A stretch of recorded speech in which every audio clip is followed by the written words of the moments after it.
വിശുദ്ധ മത്തായി എഴുതിയ സുവിശേഷം 4-ാം അധ്യായം 23 മുതൽ 25 വരെയുള്ള തിരുവചനങ്ങൾ. യേശു രോഗികളെ സുഖപ്പെടുത്തുന്നു.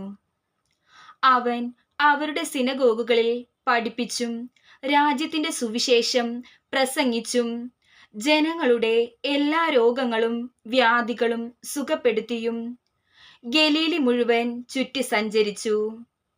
അവന്റെ കീർത്തി സിറിയായിലെങ്ങും വ്യാപിച്ചു.